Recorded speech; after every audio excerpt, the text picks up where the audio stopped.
Hello বন্ধুরা, সকলকে স্বাগত জানাই আমার চ্যানেল বৃষ্টি ডিভাইন ট্যারোতে। সবাই কেমন আছেন? হ্যাপি থাকবেন, পজিটিভ থাকবেন। জেন্ডার স্পেসিফিক রিডিং এটা একদম নয়, আমার ভিউয়ার্স মেল অথবা ফিমেল যে কেউ হতে পারে। Timeless collective general energy pick করা হয় বলে সবসময় সব কথা আপনার সাথে রেজোনেট নাও করতে পারে। টাইমলেস হওয়ার জন্য আপনার সামনে যখন রিডিংটা আসবে আপনি এখান থেকে কোনো না কোনো গাইডেন্স কিন্তু পেয়ে যাবেন। অলরেডি এক সাইন বেসড রিডিং কয়েকটা আছে সিগনিফিকেন্ট থাকে বলে আমি সেগুলোকে মেনশন করে দিই। সর্বোপরি রিডিং এর যদি আপনার সাথে ম্যাচ হয়ে যায় তাহলে কিন্তু পুরো রিডিংটাই আপনার। আজকে দেখে নেওয়ার চেষ্টা করব আপনার পার্সনের ট্রু ফিলিংস কি আপনাকে নিয়ে, আপনার কারেন্ট এনার্জি ডিভাইনের গাইডেন্স কিছু থাকলে সেটাও দেখে নেওয়ার চেষ্টা করব। রিলেশনশিপের হ্যাপি মোমেন্টস ভাবতে পারেন, পার্সনের নাম ভাবতে পারেন, তার ছবিও ভাবতে পারেন। যত পজিটিভলি তার কথা ভাববেন তত কিন্তু তার সাথে আপনি কানেকশন অনুভব করতে পারবেন। ট্যারো রিডিং যারা শিখতে চান সেক্ষেত্রে কিন্তু রেকর্ডেড ভিডিও অ্যাভেলেবেল আছে। আপনারা বেসিক ট্যারো রিডিংয়ের কোর্স কিন্তু নিয়ে নিতে পারেন নমিনাল ফিজ পে করে। সুতরাং যাদের ইচ্ছে আছে, যারা শিখতে চান তারা যোগাযোগ করতে পারেন। ডিভাইন গাইড করবেন আমার ভিউয়ার্স যার কথা ভেবে রিডিংটা দেখছেন, তার ট্রু ফিলিংস কি আমার ভিউয়ার্সকে নিয়ে। আমি এই কার্ডগুলোকে পরে ক্ল্যারিফাই করবো ট্যারো নিয়ে, আগে দেখে নিই কী মেসেজ দিতে চাইছেন তিনি। Escape, I left when things goat hard. উনি নিজেই স্বীকার করছেন যখনই পরিস্থিতি বিগড়ে গেছে তখন কিন্তু উনি আপনার পাশে মোটেও দাঁড়াননি। Reflection, being away from you has allowed me to gain clarity. আচ্ছা, আপনার থেকে দূরে গেলে পরেই উনি ক্ল্যারিটি পেয়েছেন, এটাই দেখা যাচ্ছে। Guilty, I feel pain from the damage I have caused. এবং গিল্ট ফিলিংসও তার কোথাও না কোথাও কিন্তু রয়েছে, এগুলো কিন্তু তার message. Mistakes, I wish I could right my wrongs. উনি জানেন যে উনি কিছু ভুল করেছেন, কিছু ভুল সিদ্ধান্ত উনি নিয়েছেন, আপনার সাথে ভুল ব্যবহার করেছেন, এখন সেগুলোকে কিন্তু উনি শুধরে নিতে চাইছেন। আর কি রয়েছে? Destiny, I am struggling to find the right path. দেখুন উনি কিন্তু স্ট্রাগল করছেন, হতে পারে যে ওনার কেরিয়ারে কোনো সমস্যা তৈরি হয়েছে এবং ওনার ফ্যামিলি লাইফ, ফ্রেন্ড সার্কেলে, অফিস কোনো না কোনো সমস্যা তৈরি হয়েছে। এখন এই সবগুলো নিয়ে কিন্তু খুব নেগেটিভ একটা ফিলিংস তার মধ্যে রয়েছে, সেটাই দেখা যাচ্ছে। Runner, I don't want to run anymore. দেখেছেন তো উনি কিন্তু দেখুন এসকেপের নিচে কিন্তু এই কার্ডটা এসছে। উনি কিন্তু আর আপনাকে মানে আপনার কঠিন পরিস্থিতিতে ছেড়ে আর কিন্তু বেরিয়ে যেতে চান না। আর কি রয়েছে দেখা যাক। Unsatisfied, I was not happy the way things were going. উনি কিন্তু এই যে সিচুয়েশনটা আপনাদের মধ্যে রয়েছে, সেপারেশন থাকুক, ব্লক থাকুক, যেটাই থাকুক না কেন, উনি কিন্তু সেই সিচুয়েশনটাকে একেবারেই মেনে নিতে পারছেন না। আর কি আছে দেখি। Broken, I feel shattered about this situation. উনি কিন্তু যথেষ্ট পরিমাণে ভেঙে পড়েছে, ওনার মনের মধ্যে সুখ শান্তিটা কোথাও যেন হারিয়ে গেছে। উনি ব্রোকেন হার্ট ফিল করছেন, ভাঙা মন, ভগ্ন হৃদয়, যত রকমের স্যাড এনার্জি আছে, স্যাড গান শুনছেন, বিরহের গান শুনছেন এবং আপনাকে দিনরাত মনে করছে। তাহলে করতে চাই কি? মিস্টেক্স আছে, গিল্টি আছে, ভাগ্যের ওপর ছাড়ছেন সবটাই। Detachment, I had to let this go so I could clear my mind. এখন ওনার মনে হচ্ছে নিজের নেগেটিভিটিগুলোর থেকে সরে আসা দরকার, তাহলে উনি নিজের মনের মধ্যে যা কিছু জমিয়ে রেখেছেন সেগুলো দূর করতে পারবেন। আর কি রয়েছে দেখা যাক। কনভারসেশন, দেখুন উনি কিন্তু আপনার সাথে কথা বলতে চায়, তার ট্রু ফিলিংসও কিন্তু এটাই এসেছে। দেখুন গিল্টও আছে, মিস্টেক্স স্বীকার করছে, ডেস্টিনির ওপর উনি ছাড়ছেন এবং আপনার সাথে কিন্তু কথা বলতে চাইছে এবং আপনার সাথে যে তার একটা সোল কন্ট্রাক্ট আছে এটা কিন্তু উনি স্বীকার করছেন। সুতরাং বুঝতেই পারছেন তার সিচুয়েশনটা কিন্তু হজবড় লয়ের মতনই হয়ে রয়েছে, যথেষ্ট পরিমাণে উনি ভেঙে পড়েছেন। একটা কথা আছে না, দাঁত থাকতে দাঁতের মর্যাদা বোঝেন না, কারা এগ্রি করবেন? দেখুন আপনি যতক্ষণ তার সাথে ছিলেন ততক্ষণ উনি কিন্তু আপনার ভ্যালু, আপনার উপস্থিতি তার জীবনে, আপনি কতটা তার জীবনটাকে ভরিয়ে রেখেছেন এই ব্যাপারগুলো হয়তো উনি বুঝতেই পারিনি। আপনাকে টেকেন ফর গ্রান্টেড হয়তো উনি নিয়েছিলেন, আমি ট্যারো থেকে ক্ল্যারিফাই করব। কিন্তু এখন দেখুন যেহেতু একটা সেপারেশনের পরিস্থিতি, তো সেখানে কিন্তু দেখা যাচ্ছে তার মনের মধ্যে এই সমস্ত চিন্তা ভাবনাগুলো কিন্তু উদয় হয়েছে। দেখা যাক কি আসে। টু অফ সোর্ডস,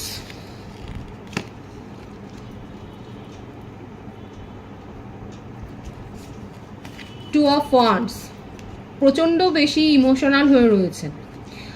মিথুন, তুলা, কুম্ভ, মেষ, সিংহ, ধনু, কর্কট, বৃশ্চিক, মীন, সে কিন্তু আবেগে ভাসছে। মানে কি করতে হবে, কি যেটা করলে ঠিক হবে সেটা উনি কিন্তু বুঝতেই পারছেন না। ওনার মনের মধ্যে কিন্তু জানে, সাবকনসিয়াস মাইন্ডে কিন্তু জানে। দেখুন এখানে যেটা দেখা যাচ্ছে, উনি জানে ওনার জন্য কোনটা ভালো হবে, কিন্তু সিচুয়েশন বা পরিস্থিতি তার এমন কিছু হয়ে রয়েছে যার জন্য উনি কিন্তু ডিসাইড করতে পারছে না, মানে দুটো কার্ডের পরিস্থিতিতে এটাই দেখা যাচ্ছে। আর এটাও উনি খুব ভালো করে জানেন যে যেখানে ওনার ভালো লাগা আছে, যেখানে ওনার ভালোবাসা আছে, সেখানে গেলেই উনি শান্তিতে থাকবেন, সব সিচুয়েশন উনি ঠিক করতে পারেন। কিন্তু এখানে যেটা দেখা যাচ্ছে ওনার পরিস্থিতিতে কোনো একটা বাধা তো রয়েছে, একটা অবস্টাকলস রয়েছে, সেটা আমি ক্ল্যারিফাই করবো যে কি বাধা রয়েছে, যার জন্য উনি জানেন যে ওনার মনের সুখ শান্তি চাবিকাঠিটা কোথায় আছে, কিন্তু তা সত্ত্বেও উনি এত ইমোশনাল হয়ে রয়েছেন, কিন্তু তা সত্ত্বেও সিদ্ধান্ত নিতে পারছেন না, এগিয়ে যেতে চাইছেন হাজারবার, কিন্তু তবু পিছিয়ে আসছেন। এখানে দেখা যাচ্ছে তার জীবনে এমন কেউ রয়েছে যে কিন্তু তাকে কন্ট্রোল করে, তার ফ্যামিলিতে কেউ থাকতে পারে,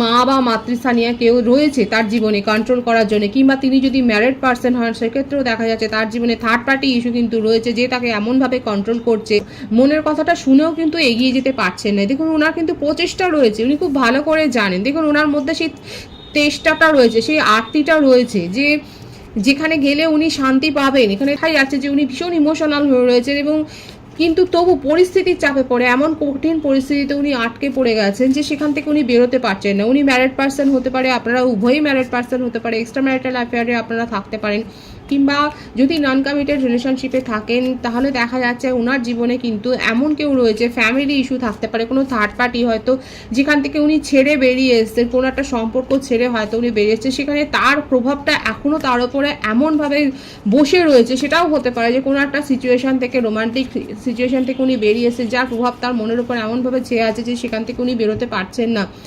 চাইছে হাজারবার চাইছে, সে কিন্তু বেরোতে পারছে না, নিজেকে আটকে ফেলছে কোথাও না কোথাও, তাই নিজেকে একটা বাধা, একটা বন্ধনে আটকে ফেলছে। দেখা যাক উনি কি পারবেন, নিশ্চয়ই পারবে। এখানে দেখা যাচ্ছে দেখুন সান কার্ডটা কিন্তু এসেই গেল, এখানে উনি কিন্তু পারবেন নিজের মনের প্রতিবন্ধকতাকে দূর করে এগিয়ে এবং দেখা যাচ্ছে কালেকটিভলি আপনারা হায়ার সোলমেট কানেকশানে কিন্তু রয়েছেন, এবং এক্সট্রা ম্যারিটাল অ্যাফেয়ারে যদি থাকেন সেক্ষেত্রে কিন্তু দেখা যাচ্ছে এখানে চাইল্ডও কিন্তু রয়েছে আপনাদের, কারণ না কারোর তো চাইল্ড কিন্তু রয়েছে। আর যদি নন কমিটেড রিলেশনশিপে থাকেন তাহলে সেক্ষেত্রে দেখা যাচ্ছে উনি কিন্তু আপনার সাথে এই রিলেশনশিপটাকে ফিউচার অবধি নিয়ে যেতে চাইছেন, এবং যা আছে, যা প্রতিবন্ধকতা আছে, যারা বাধা হয়ে দাঁড়াবে সেখানে সেগুলোকে উনি কিন্তু দূরে সরিয়ে রেখে, হতে পারে যে এটাও হয়তো আপনাকে প্রপোজাল দিতে পারে যে কোথাও চলে যাব, সেখানে গিয়ে আমরা আমাদের মতো করে থাকবো, এইরকম একটা সিচুয়েশনে, মানে ফ্যামিলির এগেনস্টে গিয়েও যে আপনার সাথ দিতে পারে সেটাও কিন্তু দেখা যাচ্ছে, খুব পজিটিভলি কিন্তু দেখা যাচ্ছে। কারণ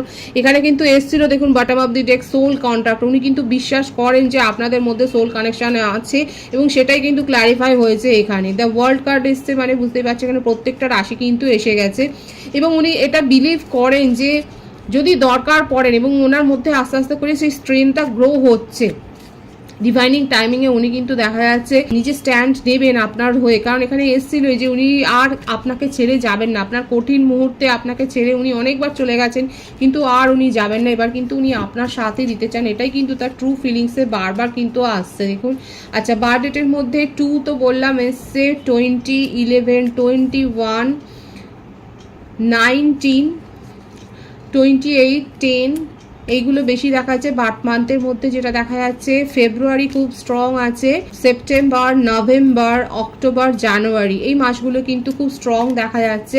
ভাইস ভার্সা হতে পারে, এটা আপনারও হতে পারে। এনার্জিটা শুধু দেখবেন, এনার্জি ম্যাচ হলে কিন্তু পুরো রিডিংটা এখানে কিন্তু দেখাই যাচ্ছে আপনার পার্টনার কিন্তু বিশ্বাস করেন আপনারা সোল কানেকশানে রয়েছেন। এমন নয় যে আপনাদের মধ্যে ফিজিক্যাল অ্যাটাচমেন্টটা অনেক বেশি, সেটা নয়।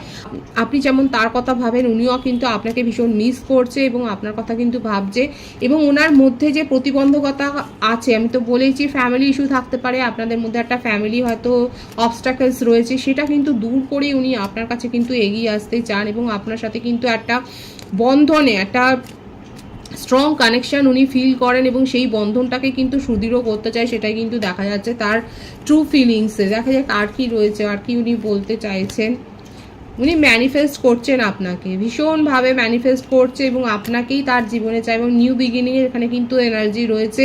এখানে 111-এর ভাইবস কিন্তু আছে, আপনারা 111 লিখে আপনারা রিডিংটাকে ক্লেম করতে পারেন। উনি ভীষণ বিউটিফুল, উনি কিন্তু স্টেবিলিটি দিতে চান, দেখেছেন এখানে দেখা যাচ্ছে আপনাকে নিয়ে ভীষণ পজিটিভ হয়ে যাচ্ছেন, এবং মেসেজের কার্ডটাও কিন্তু এসছে দেখুন। ফ্যামিলিতে রয়েছে বাবা মার ইস্যু কিন্তু এখানে দেখাই যাচ্ছে, ফ্যামিলি ম্যাটার করছে এখানে, ওনার ফ্যামিলি এগেনস্টে গিয়ে কিন্তু উনি চিন্তা ভাবনা করছেন আপনার সাথে কিন্তু যোগাযোগ করবার, আপনাকে নিয়ে একটা পজিটিভ চিন্তাধারাই কিন্তু উনি করছেন। দেখুন এখানে ফ্যামিলি ম্যাটার কিন্তু দেখা যাচ্ছে, যাদের যাদের কানেকশনে ফ্যামিলি ইস্যু রয়েছে, আপনি হয়তো হঠাৎ করে জানতে পেরেছেন দীর্ঘদিন একটা সম্পর্কে থাকার পর যে উনার ফ্যামিলি থেকে মেনে নেবে না, সেক্ষেত্রে কিন্তু দেখা যাচ্ছে আপনার মনে হয়েছিল আমার ভিউয়ার্সের ক্ষেত্রে যে এটা কীরকম হলো, এতদিন পরে হঠাৎ করে ওনার মনে হলো ফ্যামিলি ইস্যু, কিন্তু দেখা যাচ্ছে আপনার পার্টনার কিন্তু আপনার জন্য স্ট্যান্ড নিতে চাইছে, সেই ব্যাপারটাই কিন্তু এসছে। আমরা সকলেই ফ্যামিলিতে থাকি এবং সেক্ষেত্রে কিন্তু ফ্যামিলির একটা অবশ্যই বন্ধন রয়েছে। আপনার পার্টনার কিন্তু সেই জন্যই কিন্তু এতদিন ধরে নিজেকে আটকে রেখেছিলেন, কিন্তু দেখা যাচ্ছে উনি আর পারছেন না। ওনার মনে হচ্ছিল যে ফ্যামিলি হয়তো আপনাকে মেনে নেবে, আপনাদের এই সম্পর্কটাকে মেনে নেবে। নন কমিটেড রিলেশনশিপে যারা রয়েছে সেক্ষেত্রে কিন্তু দেখা যাচ্ছে উনি কিন্তু আশা রেখেছিলেন যে আপনাদের সম্পর্কটা আস্তে আস্তে করে ফ্যামিলি মেনে নেবে, কিন্তু দেখা যাচ্ছে উনি কিন্তু সেইখান থেকে নিজের আশাটা ছাড়তে শুরু করেছেন যে কেউই তার সাথ দিচ্ছে না। যদি এরকম পরিস্থিতি হয় যে কেউ তার সাথ দিচ্ছে না, সেক্ষেত্রে কিন্তু উনি এখান থেকে বেরিয়ে এসে কিন্তু আপনার জন্য যে স্ট্যান্ড নেবেন সেটাও কিন্তু দেখা যাচ্ছে। আর যদি ফ্যামিলিতে মেনে নেয় তাহলে সেক্ষেত্রে তো ফ্যামিলির কনসেন্টেই আপনার সাথেই যে উনি দেখুন এখানে কিন্তু টাইম পাসের এনার্জি দেখা যাচ্ছে, উনি কিন্তু আপনাকে ম্যারেজ প্রপোজালই দেবেন, সেটাই কিন্তু তার ট্রু ফিলিংসে এসছে। খুব পজিটিভ আছে এনার্জি, অবশ্যই আপনারা এটাকে ক্লেম করে নেবেন। আর যারা মেসেজ পাচ্ছেন না, ব্লক রয়েছে সিচুয়েশান, আনব্লক তো হবেনি, ম্যাক্সিমাম 8 দিনের মধ্যে আপনারা কিন্তু মেসেজ ওনার কাছ থেকে আপনারা পাবেন একদম। আর লাকি ওয়ানরা 1 দিনের মধ্যে, 1 ঘন্টার মধ্যেও কেউ কেউ মেসেজ পেয়ে যেতে পারেন, সেটাই কিন্তু এখানে এসে সেই ভাইবসটা এখানে কিন্তু দেখা যাচ্ছে। এবার দেখে নেবো আপনার কারেন্ট এনার্জিটা, আপনার পার্টনারের ট্রু ফিলিংসে কিন্তু এটাই দেখা যাচ্ছে। আপনার কারেন্ট এনার্জিটা দেখে নেবো। 7 of swords, move on, 6 of swords, 9 of wands, page of cups. আপনি ওনার এই ব্যবহারে এতটাই রেগে গেছেন, এতটাই ক্ষুব্ধ হয়েছেন, এতটাই আপনি আহত হয়েছেন যে আপনার মনে হচ্ছে আপনার জীবনের সাথে চিটিং হয়ে গেছে এবং আপনি এখন মুভ অন করেছেন এবং আপনার মনে হচ্ছে যে আপনার কাছে যে প্রপোজাল আছে এখন সেটাকেই অ্যাকসেপ্ট করবেন কি করবেন না সেটা নিয়েও আপনি এখন চিন্তা ভাবনা করছেন। অলরেডি আমার ভিউয়ার্সের কাছে কোনো প্রপোজাল এসছে এবং হতে পারে সে আপনার থেকে বয়সে ছোট, ফ্রেন্ড সার্কেল থেকে বা পরিচিতর মধ্য থেকে আপনার কাছে কোনো না কোনো একটা প্রপোজাল এসছে। কোনো আপনার মনে হচ্ছে যে আপনার পার্টনার, আপনি যার সম্বন্ধে এতদিন ধরে ভেবে এত কেয়ার করেছেন, যাকে আপনি এত টাইম দিয়েছেন, সেক্ষেত্রে আপনার মনে হচ্ছে যে সে তো আপনার সাথ দিল না, তাহলে সে তো চিটিং করেছে, মানে সেটা আপনার মনে হচ্ছে যে আপনার ইমোশনের সাথে চিট হয়েছে এবং আপনি মুভ অন করছেন এবং খুব যে ক্ষুণ্ণ মনেই মুভ অন করেছেন সেটাই দেখা যাচ্ছে। এবং আপনার কাছে যে প্রপোজাল আসছে এখন আপনি ভাবছেন যে আবারও সেটা সেরকম হবে কিনা, এরকম কিন্তু চিন্তাধারা দেখা যাচ্ছে। কাদের সাথে কারেন্ট এনার্জি মেসেজে তারা অবশ্যই বলবেন। এখানে দেখা যাচ্ছে আপনার কাছে একটা প্রপোজাল এসছে এবং সেটা নিয়ে এগোবেন কিনা সেটা আপনি 10 বার ভাবছেন না। আপনি দেখুন এখন এতটাই আপনি ইমোশনালি হার্ট হয়েছেন যে আপনি আর এখন কোনো রকম সিদ্ধান্ত নিতে পারছেন না। বিশেষ করে এইসব না দেখা যাচ্ছে ভীষণভাবে আপনি পরিস্থিতি নিয়ে এত হ্যাংড হয়ে আছেন। পরিস্থিতির নেগেটিভ এফেক্ট আপনার উপর এত প্রভাব বিস্তার করেছে যে আপনি পজিটিভলি যেন কিছু ভাবতে পারছেন না। কালেকটিভলি দেখা যাচ্ছে অনেকে এত বেশি নেগেটিভ হয়ে রয়েছে, আপনার কাছে একাধিক চয়েস আসছে, কিন্তু তা সত্ত্বেও আপনি কিন্তু নিজের মনকে এখনো বুঝতেই পারছেন না যে কি করা উচিত। আপনার জীবনে মনে হচ্ছে না বিপর্যয়ের পর বিপর্যয় ঘটে যাচ্ছে। আপনার কাছে চয়েস আসছে সেটা তো আপনার কাছে বিপর্যয় মনে হচ্ছে। আপনার মনে হচ্ছে যে যখন দরকার ছিল তখন আসেনি। কাদের মনে হচ্ছে এই কথাটা? এইটাই কিন্তু ভাইবসটা এসছে যে যখন দরকার ছিল তখন আপনি এরকম চয়েস পাননি, আর এখন আপনি যখন বিশ্বাসটা হারিয়ে ফেলেছেন, আপনার মধ্যে একটা ট্রাস্ট ইস্যু তৈরি হয়েছে, তখন একাধিক চয়েস আসছে। এখন আপনার মনে হচ্ছে আপনার জীবনে একটা বিপর্যয় ঘটেছে। এছাড়াও হতে পারে যে আমার ভিউয়ার্সরা যে এলাকায় রয়েছে সেখানে হয়তো থান্ডার শাওয়ার হয়েছে, ঝড় বৃষ্টির ব্যাপকভাবে হয়েছে। এখন দেখা যাচ্ছে একটা সিচুয়েশন এখানে কিন্তু যে আপনারা যাদের যে এলাকায় এরকমভাবে এত বেশি ঝড় বৃষ্টি হয়েছে তারা একটু রিডিংটা মন দিয়ে শুনবেন। এখানে দেখা যাচ্ছে যে আমার ভিউয়ার্সের জীবনে মনে হচ্ছে যে যেরকম বাইরে ওয়েদারে ঝড় বৃষ্টি হচ্ছে সেরকম আপনার জীবনেও যেন একটা বাজ পড়ে গেছে, আপনার জীবনেও যেন কোথাও একটা বিশাল একটা ক্ষতি হয়ে গেছে। কিন্তু যদি আপনি একটু পজিটিভলি ভাবেন তাহলে কিন্তু দেখবেন যে দেখুন আমাদের জীবনে যে সম্পর্কই আসুক না কেন সেটা কিন্তু আসেই কোনো না কোনো লেসন দেওয়ার জন্য। সুতরাং পজিটিভলি সেটাকে নিন, পজিটিভ থিঙ্ক করুন এবং আপনার জীবনে কিন্তু চয়েস আসছে, আপনার জীবনে কিন্তু প্রপোজাল আসছে, নিউ প্রপোজাল আসছে, কিন্তু আপনি নিজেকে কোথাও না কোথাও একটা জায়গায় আটকে দিয়েছেন। দেখুন আপনার পার্টনার কিন্তু আপনার জন্যই খুব ভাবছে, ট্রু ফিলিংসে কিন্তু এসছে যে উনি নিজের ভুলটা বুঝতে পেরে আপনার সঙ্গে কি কানেকশনটাকে এবার মজবুতির সাথে রিবিল্ড করতে চান এবং ম্যারেজ প্রপোজালও কিন্তু দিতে চান। কালেকটিভলি দেখা যাচ্ছে অনেকে ম্যারেজ প্রপোজাল কিন্তু পাবেন। আর আমার ভিউয়ার্সরা আপাতত জুবুথুবুই হয়ে গেছেন, যে কোনো সিদ্ধান্ত নিতে পারছেন না। আপনার মনে হচ্ছে আপনার জীবনের সাথে বড় একটা ধোঁকাবাজি কিন্তু হয়ে গেছে, কারেন্ট এনার্জিতে এটাই কিন্তু দেখা যাচ্ছে।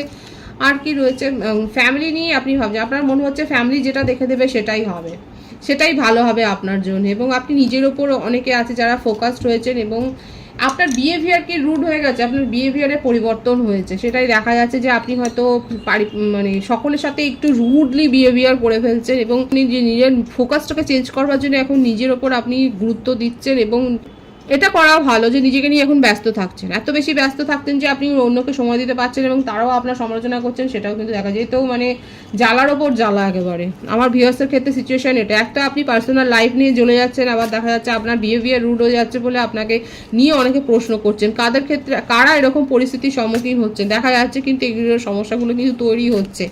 এখন নতুন কি পেটস এনেছেন বাড়িতে, কোনো পাখি বার্ড বাড়িতে, হয়তো আপনি নতুন গাছ এনেছেন, গাছ এনে বসিয়েছেন, হয়তো হতে পারে যে আপনি গাছের পরিচর্যা করছেন এবং অনেকে ক্রিয়েটিভিটির সাথে যুক্ত হয়েছেন। আপনি বিউটিশিয়ান হতে পারেন, আপনি হয়তো মেকআপ আর্টিস্ট এবং আপনি পেন্টার হতে পারেন, আপনি ড্রেস ডিজাইনিং করেন, আপনি মডেলও হতে পারেন, সেটাও দেখা যাচ্ছে। হয়তো আপনি মডেলের একটা নতুন কন্ট্রাক্ট পেয়েছেন, কারণ 9 অফ পেন্টিকলস মানে খুব ভালো একটা সমৃদ্ধির কার্ড। আপনার কেরিয়ারে যে একটা মানে হয়তো কেরিয়ারটাতে একটু ডাউন যাচ্ছিল, সেখানে কিন্তু পালে হাওয়া এসছে। আপনার পার্সোনাল লাইফ ক্ষতিগ্রস্ত হয়েছে, কিন্তু আপনার কেরিয়ারটা বেশ ভালো রকম জমেছে, সেটাই কিন্তু দেখা যাচ্ছে। এবং আপনি 7 জনে গ্রেটফুল হচ্ছেন, গ্র্যাটিটিউডও শো করছেন, সেটাও কিন্তু এসছে। এবং এর সাথে বলবো, যদি আপনার ব্যবহারটা রুড হয়ে যায় তাহলে সেক্ষেত্রে একটু চেক করা উচিত। আপনার জন্য ডিভাইনের গাইডেন্সটা আমি দেখে নেবো। এটা আপনার কারেন্ট এনার্জি গেল, ডিভাইনের গাইডেন্সটা আমি দেখে নেওয়ার চেষ্টা করব। ডিভাইন আপনাকে কি গাইডেন্স দিচ্ছে সেটা দেখে নিই। Without material possessions, seer of the truth. Divine আপনাকে স্পিরিচুয়াল হতে বলছে একটু, এবং অলরেডি হয়তো আমার ভিউয়ার্সরা মন্দির দর্শনে যাচ্ছেন, তীর্থ করতে গেছেন, হয়তো রিসেন্টলি পরিবারকে নিয়েই হয়তো তীর্থ ঘুরে এসেছেন। কারা তীর্থ গেছেন তারা অবশ্যই বলবেন। হয়তো আপনারা পুরীতে গেছেন, সেখানে আপনারা জগন্নাথ দেব দর্শন করে এসেছেন এবং শ্রী চৈতন্য নিমায়ের কথা আপনারা শুনেছেন এবং সেই উপলব্ধিটা আপনাদের মধ্যে হয়েছে, আপনাদের মনের পরিবর্তন হয়েছে এবং মনে হচ্ছে যে শুধুমাত্র অর্থ উপার্জন করাটাই জীবনের মূল লক্ষ্য নয়। আপনি এখন ডোনেট করছেন, আপনি এখন সেবা করছেন, যারা সেবামূলক কাজকর্মের সাথে নিজেকে যুক্ত করছেন তাদেরকে অনেক অ্যাপ্রিসিয়েট করছি। এখানে দেখা যাচ্ছে আমার ভিউয়ার্সের মধ্যে অনেকের মধ্যে এই উপলব্ধিটা কিন্তু হয়েছে এবং রিসেন্ট আপনারা কোনো তীর্থ দর্শনে গিয়েছিলেন এবং তারপরে আপনাদের মধ্যে কিন্তু এরকম একটা হ্যাবক একটা চেঞ্জ হয়েছে, আপনাদের চিন্তাধারা একটা চেঞ্জ হয়েছে। আপনার শুধু মনে হচ্ছে শুধুমাত্র অর্থকরী উপার্জনটাই শেষ কথা নয়, সমাজকেও কিছু দিতে হবে এবং আপনি সেবা ধর্মের সাথে যুক্ত হয়েছেন, আপনি সোশ্যাল সার্ভিস করছেন, সেটাও কিন্তু দেখা যাচ্ছে। এবং ডিভাইনের গাইডেন্সও কিন্তু এটাই এসছে, যদি না করেন তাহলে এগুলোর ওপর ফোকাস হতে কিন্তু ডিভাইন বলছে। খুব পজিটিভ আছে এনার্জিকে অবশ্যই ক্লেম করে নেবেন। রিডিংয়ের এনার্জি যদি আপনার সাথে ম্যাচ হয়ে যায় তাহলে রিডিংটা লাইক করে এনার্জি অবশ্যই এক্সচেঞ্জ করে নেবেন, যেটা সেভাবে জরুরি। সকলকে আমার চ্যানেলে অনেক অনেক স্বাগত ও শুভেচ্ছা জানাই। যারা রয়েছেন তাদেরকে অনেক ভালোবাসা, আপনাদের ভালোবাসা সহযোগিতা এই পরিবারকে বৃহত্তর করে তুলুন। রিডিংটা একটু শেয়ার করে দেবেন, চ্যানেলটা সাবস্ক্রাইব করে দেবেন। সবাই ভীষণ ভীষণ ভালো থাকবেন।